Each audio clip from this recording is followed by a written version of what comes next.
नमस्ते बच्चों, कैसे हैं आप सभी? अच्छे हैं? सुरक्षित है अपने घर में? आप सभी को इस कक्षा में सुस्वागत। आज हम 9वीं कक्षा के एक पाठ के बारे में जानकारी प्राप्त करेंगे। आइए बच्चों, हम इस पाठ के बारे में देखेंगे। आपको कुछ सवालात करूंगी मैं, इसका उत्तर आपको देना है। अच्छा बताइए, हमारा देश कौन सा है? कोई बता सकते हैं? किसको नहीं पता कि हमारा देश कौन सा है? बताइए। हाँ, हमारा देश भारत है। भारत कब स्वतंत्र हुआ? आप सभी को पता है। हाँ, 15 अगस्त सन 1947 को भारत स्वतंत्र हुआ। और स्वतंत्रता संग्राम में भाग लिए हुए कुछ वीर महिलाएं कौन कौन से हैं बच्चों? आप सभी को पता है। स्वतंत्रता संग्राम में भाग लिए हुए कुछ वीर महिलाएं हैं। वनके ओबव्वा, झांसी रानी लक्ष्मीबाई, कित्तूर रानी चन्नम्मा आदि। हाँ बच्चों, आप सभी को पता है कि आज हम कित्तूर रानी चन्नम्मा के बारे में कुछ जानकारी हासिल करेंगे। 9वीं कक्षा का पाठ 15 वीरांगना चन्नम्मा का पहला भाग आज हम देखेंगे बच्चों। इस पाठ के उद्देश्य इस प्रकार है। कर्नाटक की वीर महिला चन्नम्मा की देशभक्ति का परिचय हम इस पाठ से प्राप्त करते हैं। अंग्रेजों के अनेक कोशिशों के बाद भी कित्तूर को चन्नम्मा ने बचाया। चन्नम्मा के बंदी बन जाने के बाद ही कित्तूर अंग्रेजों के वश में आया। चन्नम्मा जैसी वीर महिला के कारण कर्नाटक आज भी गर्व का अनुभव करता है बच्चों। आइए देखेंगे कि ये कित्तूर कहाँ है। आप सभी के दिमाग में चल रहा होगा कि कित्तूर कहाँ है। कित्तूर कर्नाटक का एक ही छोटा सा राज्य था बच्चों। यह धारवाड़ के पास रहने वाले बेलगांव जिले के, आप लोगों को यहाँ देख लीजिए, यहाँ का धारवाड़ है ना, अखंड धारवाड़ के पास रहने वाली बेलगांव जिले के बैलहोंगल तालुक में है यह एक छोटा सा कित्तूर राज्य। अब हम चन्नम्मा का परिचय प्राप्त करेंगे बच्चों। आखिर यह चन्नम्मा है कौन? अच्छा ये देखेंगे। चन्नम्मा का जन्म 1778 में काकतीय वंश में हुआ बच्चों। इसके पिता का नाम है धूलप्पा देसाई और माता पद्मावती। इनकी शिक्षा गुरुकुल में हुआ।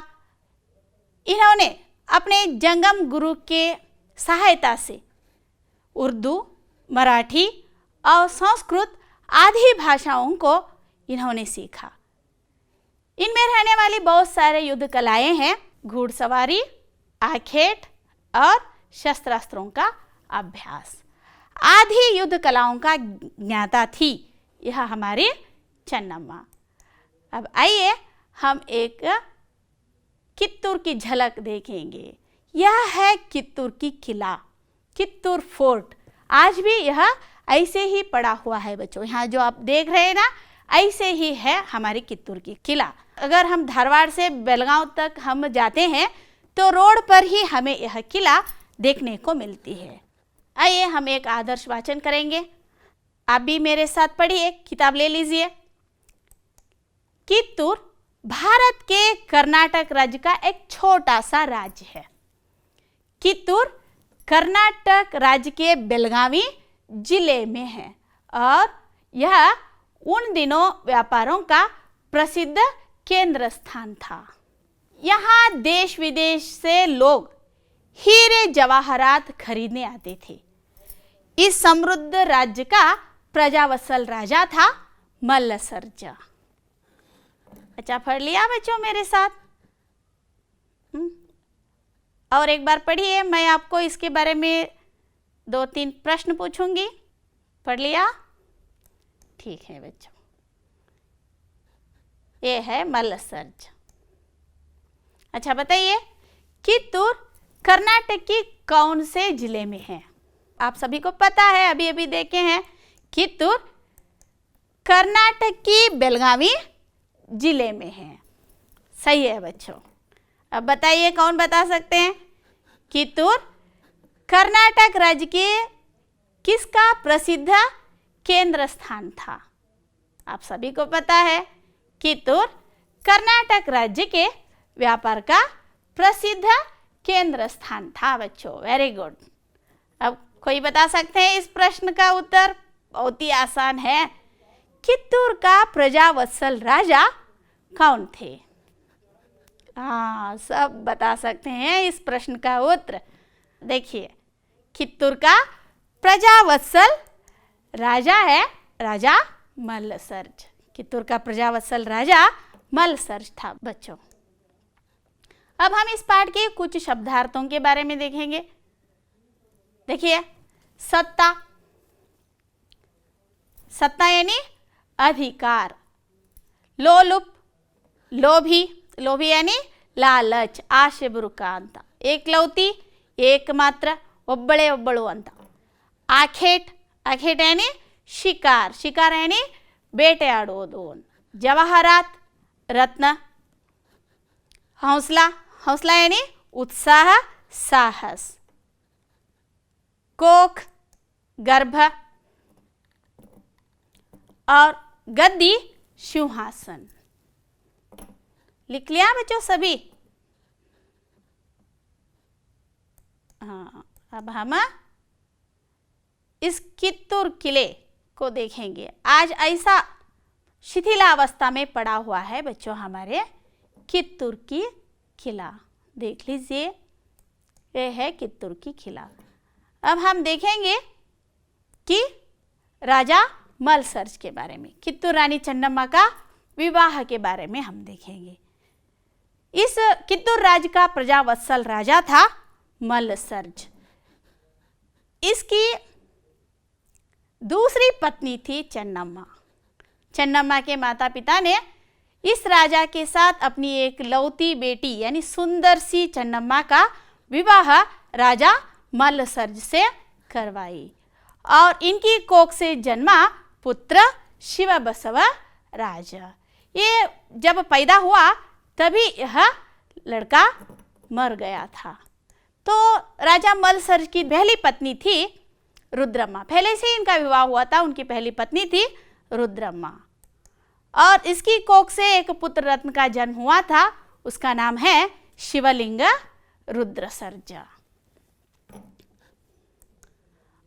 और इसकी वंशावली ऐसी है कि इन्होंने एक दत्तक पुत्र को लिया था, उसका नाम था गुरुलिंग मल्लसर्ज। ये है कित्तूर चन्नम्मा की वंशावली, राजा मल्लसर्ज के वंशावली।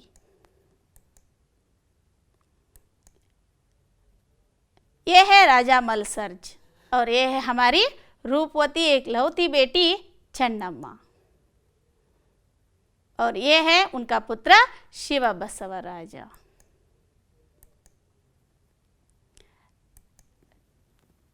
राजा पटवर्धन ने इसको बंदी बनाया और मार डाला। बाद में शिवलिंग रुद्रसर्ज को गद्दी पर बिठाया गया बच्चों। उन्होंने चन्नम्मा की बात न मानकर चाटुकारों से उन्होंने मित्रता की और कित्तूर का पतन तभी से शुरू हो गया। जब कित्तूर का पतन शुरू हुआ तो 11 सितंबर सन 1824 को इनकी मृत्यु भी हो गई। देखिए क्या हुआ, राजा पटवर्धन ने इस राजा को बंदी बनाया, यानी ಮಲ್ಲಸರ್ಜನನ್ನ ರಾಜ ಪಟವರ್ಧನ ಬಂಧಿಸಿದ. ನಂತರ ಅಲ್ಲಿಯೇ ಈ ಒಂದು ರಾಜ ಮಲ್ಲಸರ್ಜನನ ಮೃತ್ಯುನು ಕೂಡ ಆಯಿತು. ತದನಂತರ ಶಿವಲಿಂಗ ರುದ್ರಸರ್ಜನನ್ನ ರಾಣಿ ಚೆನ್ನಮ್ಮ ಸಿಂಹಾಸನದ ಮೇಲೆ ಕೂಡಿಸಿದ್ಲು. ಇದಾದ ನಂತರ ಚೆನ್ನಮ್ಮನ ಮಾತನ್ನು ಕೇಳದೆ ಈ ಒಂದು ಕಿವಿ ಚುಚ್ಚುವಂತಹ ಜನರ ಮಾತನ್ನು ಕೇಳಿ ಈ ಒಂದು ಶಿವಲಿಂಗ ರುದ್ರಸರ್ಜ ಅವರ ಒಂದು ಮಿತ್ರತೆಯಲ್ಲಿ ಹರಿದು ಹೋಗಿ ಕಿತ್ತೂರಿನ ಪತನವನ್ನು ತಾನೇ ತನ್ನ ಕೈಯಾರೆ ಆರಂಭ ಮಾಡ್ತಾನೆ. 11 सितंबर सन 1824 को इनकी मृत्यु हो जाती है. 11 सितंबर 1824 ಈ ಒಂದು ಶಿವಲಿಂಗ ರುದ್ರಸರ್ಜನ ಮೃತ್ಯುನು ಕೂಡ ಆಗಿ ಹೋಗ್ತದೆ. और कित्तूर राज्य में अंग्रेजों का प्रवेश किस तरह हुआ देखेंगे बच्चों अभी हम. ये है ईस्ट इंडिया कंपनी का चित्र. यहाँ से एक ही एक यह अंग्रेजी गवर्नर जनरल हमारे भारत को आता था और सभी को या वहाँ से ही क्या करता था, कंट्रोल करता था. अंग्रेजों ने इसे इस राज्य को हड़पने का अच्छा अवसर समझा। राजा निसंतान मरा हुआ था। उसने अपने एक संबंधी गुरुलिंग मलसर्ज को गोद लिया था, लेकिन अंग्रेज गोद लिए हुए पुत्रों को उत्तराधिकारी नहीं मानते थे। उस समय गवर्नर जनरल डाल हौसी थे। देखिए बच्चों, ಬ್ರಿಟಿಷರು ಈ ಒಂದು ರಾಜ್ಯವನ್ನ ವಶಪಡಿಸಿಕೊಳ್ಳಿಕ್ಕೆ ಇದೊಂದು ಒಳ್ಳೆಯ ಸುಸಮಯ ಅಂತ ತಿಳ್ಕೊಂಡ್ರು. ಯಾಕಂತ ಹೇಳಿದರೆ ರಾಜ ಶಿವಲಿಂಗ ರುದ್ರ ಸರ್ಜ ನಿಸ್ಸಂತಾನವಾಗಿ ಸತ್ತು ಹೋಗಿದ್ದ, ಅವನಿಗೆ ಮಕ್ಕಳೇ ಇರಲಿಲ್ಲ. उसने अपने एक संबंधी ಗುರುಲಿಂಗ ಮಲ್ಲಸರ್ಜ್ ಕೋ ಗೋದ್ ಲಿಯಾ ಥಾ. ಅವನು ಕೂಡ ತನ್ನ ಒಂದು ಸಂಬಂಧಿಯಾಗಿರ್ತಕ್ಕಂಥ ಗುರುಲಿಂಗ ಮಲ್ಲಸರ್ಜನನ್ನ ದತ್ತಕ್ಕೆ ತೆಗೆದುಕೊಂಡಿದ್ದ. ಆದರೆ ಬ್ರಿಟಿಷರು ದತ್ತು ಮಕ್ಕಳಿಗೆ ಹಕ್ಕಿಲ್ಲ ಅನ್ನುವಂಥ ಒಂದು ನಿಯಮವನ್ನು ಜಾರಿಗೆ ತಂದಿದ್ದರಿಂದ ಅದು ನಿಯಮ ಉಲ್ಲಂಘನೆಯಾಗಿದೆ ಅಂತ ಹೇಳಿ ಬ್ರಿಟಿಷರು ಏನು ಮಾಡ್ತಾರೆ ಅಂತ ಹೇಳಿದ್ರೆ ಈ ಒಂದು ಕಿತ್ತೂರನ್ನು ವಶಪಡಿಸಿಕೊಳ್ಳಿಕ್ಕೆ ಹೊಂಚು ಹಾಕ್ತಾ ಇರ್ತಾರೆ. कित्तूर राज्य में अंग्रेजों का प्रवेश और भी बढ़ता जाता है, और भी बढ़ता जाता है. अब देखिए आ गए हैं हमारे अंग्रेज वाले हमारे कित्तूर पर. हमारे क्यों कहा मैंने, 200 साल तक हम पर इन्होंने शासन किया है, इसलिए हमारे बन गए. अभी वो हमारे जो इंटरनेशनल लैंग्वेज है अंग्रेजी को भी इन्होंने छोड़ कर गए हैं जाते वक्त. इसी वक्त रानी चन्नम्मा ने कित्तूर राज्य को संभालने की कसम खाई तो राज्य में अंग्रेजों का प्रवेश हुआ. चन्नम्मा का रक्त खौल उठा, लेकिन उस समय वह कुछ नहीं कर सकी. देखिए बच्चों, ಈ ಸಮಯದಲ್ಲಿ ಚೆನ್ನಮ್ಮ ಕಿತ್ತೂರನ್ನು ಸಂಭಾಲನೆ ಮಾಡ್ತಕ್ಕಂತಹ ಒಂದು ಪ್ರತಿಜ್ಞೆಯನ್ನು ಕೈಗೊಳ್ತಾಳೆ. ಆದರೆ ರಾಜ್ಯದಲ್ಲಿ ಆಗಲೇ ಬ್ರಿಟಿಷರ ಒಂದು ಪ್ರವೇಶ ಆಗಿ ಹೋಗಿತ್ತು. ಚೆನ್ನಮ್ಮಳ ರಕ್ತ ಕುದೀತಾ ಇತ್ತು. ಆದರೆ ಆ ಸಮಯದಲ್ಲಿ ಅವಳು ಏನನ್ನೂ ಕೂಡ ಮಾಡಲಿಕ್ಕೆ ಆಗಲಿಲ್ಲ ಮಕ್ಕಳೇ.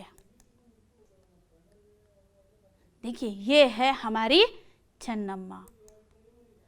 स्वाधीनता का सौदा करने पर वह राजी नहीं हुई. देखिए ಬ್ರಿಟಿಷರು ಬಂದು ಮಕ್ಕಳು ಇಲ್ಲದೆ ಇರೋದ್ರಿಂದ ಈ ರಾಜ್ಯವನ್ನು ನಮಗೆ ಕೊಡಿ ಅಂತ ಕೇಳಿದಾಗ ಕಿತ್ತೂರು ಚೆನ್ನಮ್ಮ ಅದನ್ನು ತಿರಸ್ಕಾರ ಮಾಡ್ತಾ ಸ್ವಾಧೀನತೆಯನ್ನು ಸೌದಾ ಮಾಡಲಿಕ್ಕೆ ಒಪ್ಪಲೇ ಇಲ್ಲ ಮಕ್ಕಳೇ. मेरा नाम मेघना साहू, 9वीं कक्षा, सरकारी फतेहपुर कॉलेज प्रौढ़शाला विभाग निर्मंगला.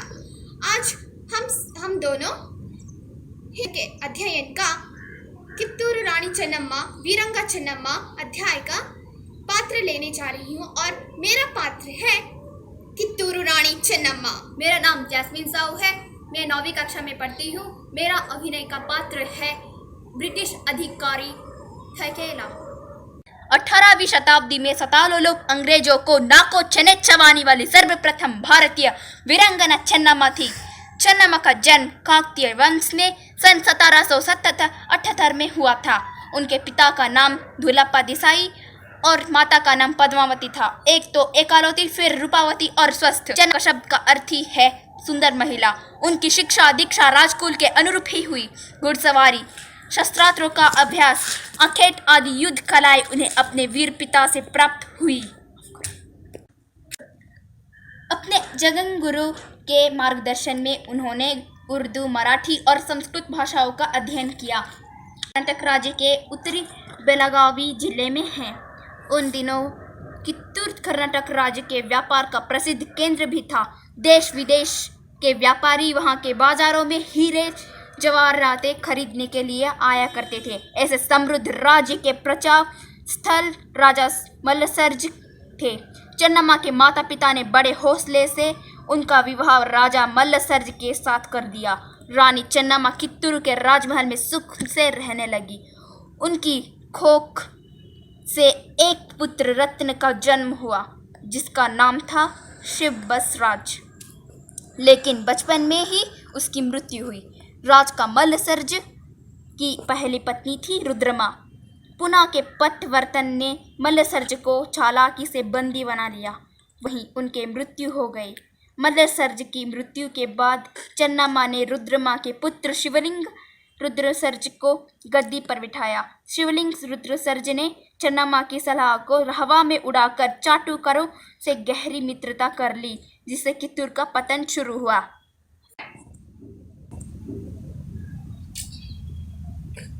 Good morning, Your Majesty. You are so beautiful. अधिक प्रसन्न आने का कारण कप्पा मांगने के लिए। क्या? कप्पा? कप्पा चाहिए तुम्हें? कप्पा? मांड्रा समझौते के अनुसार अब कप्पा का एहसानमंद है। गन्ना खाने के लिए, इस गलती के लिए हम एहसानमंद हैं। बादल बरसती है, भूमि उगती है, क्यों दे हम क्यों दे तुम्हें कप्पा? क्यों दे हम कप्पा? क्या आप हमारे साथ जल हुए थे? हमारे संबंध है क्या? तो आप हमारे भारतवर्ष है क्या? आप हमारे प्यास बुझाने के लिए पानी दिए थे? क्यों दे हम कप्पा? कप्पा चाहिए, कप्पा। और माँ टहलने के लिए मत बैठो। कुछ समय पर इतना घर ये तो कन्नड़ी का कर है। इस प्रकार हा हा हा इस प्रकार मैसूर को मिट्टी में खो दे गए। वो आपके वीरता से नहीं, आपके झूठ वाले उस खामिया से है। मैसूर को नष्ट करने के लिए मराठों को नष्ट करने के लिए और किसी को, ऐसे ही पूरा भारतवर्ष को आपने कब्जा कर लिया। हम कप्पा चाहिए, कप्पा। कित्तूर रानी चन्नम्मा के नाम पे कोई कप्पा मांगे तो उसका जीव निकलवा जाता है। इंसॉल्ट रानी साहिबा, आप कप्पा के बारे में ज्यादा ही बोल रहे हैं। हम वही हैं जिन्होंने अपने कंपनी को हमारे संस्थान में जगह दिए थे, और ये मेरा आदेश है, और मेरा आदेश करने के लिए अधिकार है। मांड्रा समझौते के अनुसार कित्तूर पर हमारा अधिकार क्षेत्र है। क्या? कित्तूर आपका संस्थान का अधिकार है? क्या आपके बाबा दादा का और पापा का दादा के अर्जित किए गए धन से ये स्थापित किया गया है? और आपके अर्जित दादा के पापा का अर्जित किए गए धन है? ये तो हमारे पूर्वजों का धन है। बिना रोटी चबाए और दाल चबाए और रोटी को रोटी से तोड़ने वाले इस स्वभाव कन्नड़ियों का नहीं है। जाओ, मैं तुम्हें जीवन प्रदान कर रही हूँ। चन्नम्मा, आप स्वर्ग गद्दी में बैठकर ज्यादा ही बोल रहे हैं। आपको जीने का अर्थ नहीं है, और हमें भी आपको जीने का प्रदान करने नहीं चाहिए। Channamma, I will see you. अब तक आपको मालूम हुआ होगा कि अंग्रेज़ों का प्रवेश कित्तूर पर किस तरह हुआ। जब शिवलिंग रुद्रसर्ज की मृत्यु हो गई तो उन्होंने एक बच्चे को गोद लिया। गोद लेने के बाद अंग्रेज़ों का प्रवेश हुआ। वो यही चाहते थे कि कब इनकी मृत्यु हो जाती है और कब यह दत्तक पुत्र को लेता है, कब हम कित्तूर पर प्रवेश करें। तो यही सुसमय था, तो आ गए। लेकिन चन्नम्मा स्वाधीनता की सौदा करने पर कभी राजी नहीं हुई बच्चों। मालूम हुआ? अब हम इस पाठ के ऊपर कुछ प्रश्न पूछेंगे बच्चों। बताइए, चन्नम्मा के माता पिता का नाम क्या था? कोई बता सकते हैं? चन्नम्मा के माता का नाम था पद्मावती और पिता का नाम था धूलप्पा देसाई। वेरी गुड बच्चों।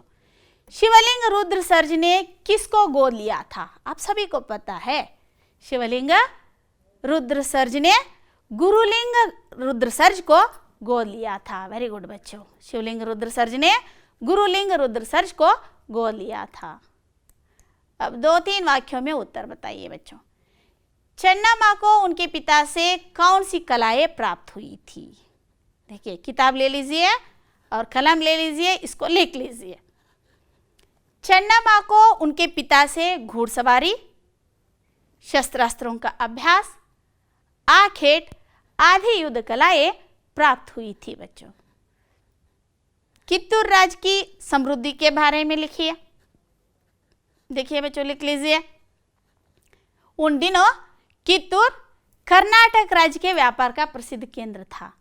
देश विदेश के व्यापारी वहां के बाजारों में हीरे जवाहरातें खरीदने आते थे। आप सभी को पता है ना। देखिए,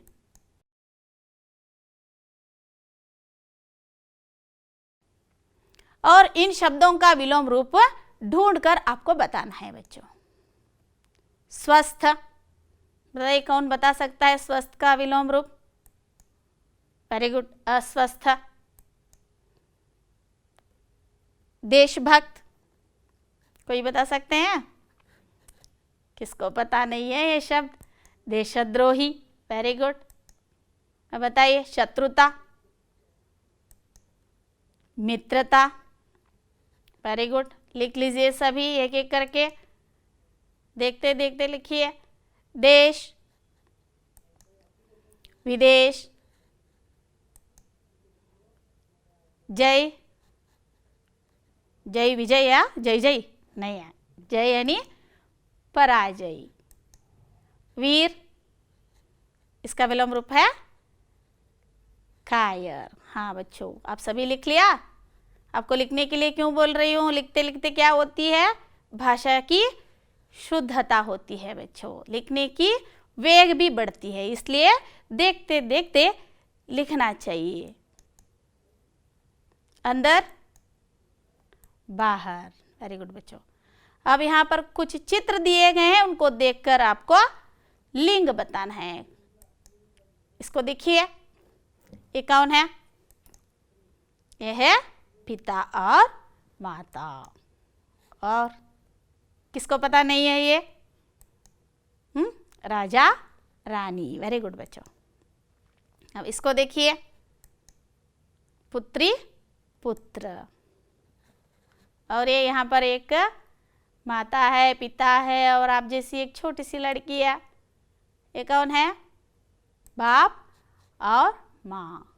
और इसको देखिए, हाँ आपके घर में भी होंगे, ये है दादा दादी।